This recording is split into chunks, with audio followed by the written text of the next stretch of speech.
आदाब। मैं हूं सफदर रिजवी। आप देख रहे हैं लाइव एक्सप्रेस चैनल। आपसे गुजारिश है कि इस चैनल को सब्सक्राइब करें, लाइक करें, शेयर करें और कमेंट करें। अब देखें एक अहम खबर। वक्फ जायदादों की हालत बेहद ख़राब है। वक्फ जायदादों को बचाने का दावा करने वाले चाहे मौलाना कल्बे जवाद हो या वक्फ बोर्ड के चेयरमैन अली जैदी, चाहे 28 मामलों का अभियुक्त वो भूमाफिया शमील बाबरची हो या मौलाना सैफ अब्बास, इन सभी को चुल्लू भर पानी में डूब मरना चाहिए, क्योंकि लखनऊ में एक वक्फ जायदाद ऐसी है जिसमें गाय भैंस बंध रही है और तबेला बन गया है। वहाँ गंदगियों के ढेर हैं। कई लोगों की नज़र इस वक्फ जायदाद को बेचने पर लगी हुई है, जबकि कुछ लोग इसे बचाना चाहते हैं। लेकिन बोर्ड के सदस्य मौलाना रज़ा हुसैन पिछले 2 साल से उन लोगों को गोली देते आ रहे हैं और उनकी नज़र उन लोगों के पैसों पर लगी हुई है। हम इस मामले को लेकर तफसील से चर्चा करेंगे। पहले वक्फ से जुड़े कुछ मामलों पर चर्चा करेंगे। सबसे पहले चर्चा करेंगे जोगीपुरा की मखसूसी को लेकर। इस बार भी वहां से लौटे लोगों ने इंतज़ाम बेहद ख़राब होने की शिकायत की। लोगों की ये शिकायत 100% जायज़ है, क्योंकि इतनी अधिक गर्मी में कमेटी वालों ने वहां पानी की एक भी सबील नहीं लगाई। बताया जाता है कि कमेटी वाले पानी की सबील इसलिए नहीं लगाते ताकि लोगों को पानी की बोतल खरीद कर पीना पड़े। लोगों का कहना है कि पानी पिलाना सवाब का काम है, इसलिए कमेटी को कम से कम 50 जगह सबील लगानी चाहिए और वहां से इंसानियत का पैगाम देना चाहिए। लेकिन कमेटी सिर्फ और सिर्फ ज़ायरीन से लाखों रुपए इकट्ठा करने में लगी रहती है। हालांकि इस बार वहां पहले के मुकाबले कम भीड़ आई। इसके बाद भी लोगों को ढेरों परेशानियों का सामना करना पड़ा। ज़्यादातर लोग प्रोग्राम के बीच में ही वहां से वापस आ गए। लोगों ने इस बार भी खाने और पीने के सामान महंगे दामों पर बेचे जाने की शिकायत की। एक दुकानदार ने बताया कि उसने कई लाख रुपए देकर जगह ली थी, लेकिन उसका काम नहीं चला और उसे लाखों का घाटा हुआ। अब हम जिक्र कर रहे हैं वक्फ की उन जायदादों का जिन पर गिद्धों की नज़र लगी हुई है। बताया जाता है कि वक्फ बोर्ड के दलाल आज नहीं तो कल इन वक्फ जायदाद को खुर्द-बुर्द करवा देंगे। इसमें एक जगह गोलागंज में वक्फ मलका ज़मानी के नाम से है। ये इमामबाड़ा खंडर हो चुका है। कौम की तवज्जो इस पर नहीं है, इसलिए इसे बेचे जाने की कवायद शुरू हो चुकी है। अगर कौम चाहती है कि ये जगह नहीं बिके तो उसे इस पर ध्यान देना चाहिए। इसी तरह दूसरी जगह अकबरी गेट पर वक्फ कनीज़ अब्बास है, जो वक्फ बोर्ड के सरपरस्त माने जाने वाले मौलाना कल्बे जवाद के घर के पीछे है। करोड़ों मालियत की इस वक्फ पर काफ़ी कब्ज़ा हो चुका है और अब वक्फ बोर्ड के दलाल इसका काम ख़त्म करने में लगे हुए हैं। अब बात करते हैं वक्फ की जगहों पर लगी टंकियों की साफ सफाई को लेकर। चाहे दरगाह हज़रत अब्बास हो या ताल कटोरा करबला, काज़मैन हो या दयानतदौला की करबला वगैरह वगैरह में लगी टंकियों की सफाई पर ज़रा भी ध्यान नहीं दिया जा रहा। इससे लोग परेशान हैं। बताया जाता है कि दयानतदौला करबला की टंकी का हाल बहुत ही ख़राब है, क्योंकि इस करबला के मुतवल्ली पैकर हैं जिनके पास इन सब के लिए कोई समय नहीं है। इसीलिए करबला से जुड़े लोग बेहद परेशान हैं। उन्हें तरह तरह के ताने खाने पड़ रहे हैं। दैनतौला करबला से जुड़े उन लोगों को अब ये फैसला करना चाहिए कि क्या उन्होंने ऐसे ही वक्फ बोर्ड की कल्पना की थी, जिसके लिए लखनऊ की गलियों में खुशियां मनाई थीं और मिठाइयां बांटी थीं। इतना ही नहीं बल्कि ऐतिहासिक डांस किया था। अगर वे अपने डांस को भूल चुके हैं तो हम उन्हें उनके डांस का वीडियो दिखा रहे हैं, देखें।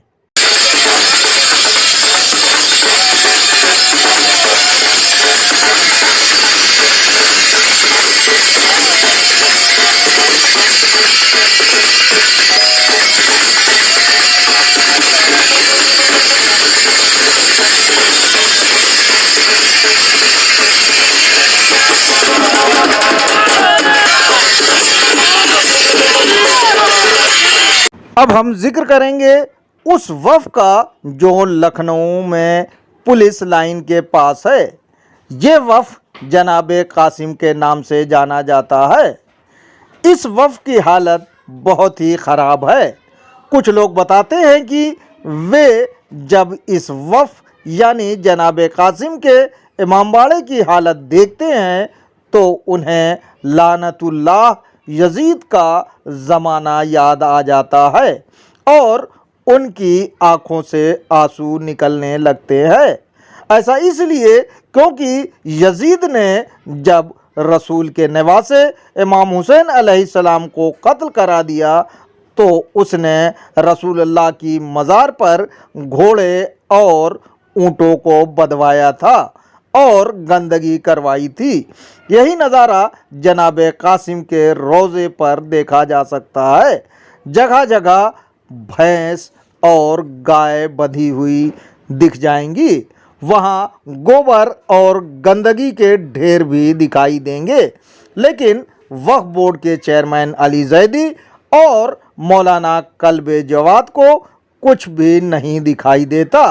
बस इनके फर्जी दावे सुन लीजिए कि इन्होंने गोलीबारी के बीच में अपनी जान को हथेली पर लेकर किस तरह वक्त बचाया है। लेकिन जिसे सच्चाई देखना हो तो वो जनाबे कासिम के रोज़े पर एक बार ज़रूर जाए और वहाँ से लौटने के बाद ये फैसला सुनाए कि क्या वक्फ बोर्ड और उसके सरपरस्त मौलाना कल्बे जवाद सही काम कर रहे हैं। कुछ लोग कह सकते हैं कि जब तक इन लोगों को इसके बारे में नहीं बताया जाएगा तब तक उन्हें इसके बारे में कैसे पता लगेगा।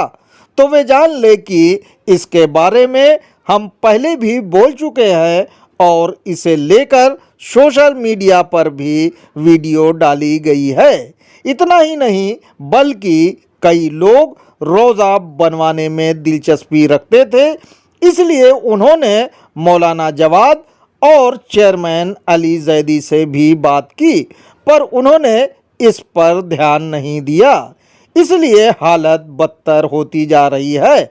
हाँ, मौलाना सैफ अब्बास ने कुछ लोगों के कहने पर ध्यान दिया था और वहाँ टीन शेड डलवाने की बात कही थी और कुछ काम भी हुआ था, लेकिन वक्फ बोर्ड ने रोड़ा डाला तो वे डर और सहम कर बैठ गए।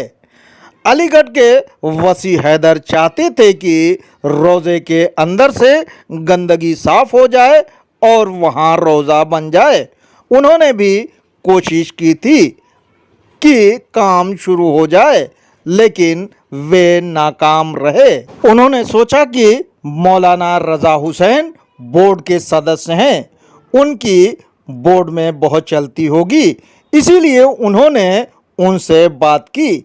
वसी हैदर बताते हैं कि उन्होंने मौलाना रज़ा हुसैन से पहली बार इसे लेकर 2 साल पहले बात की थी।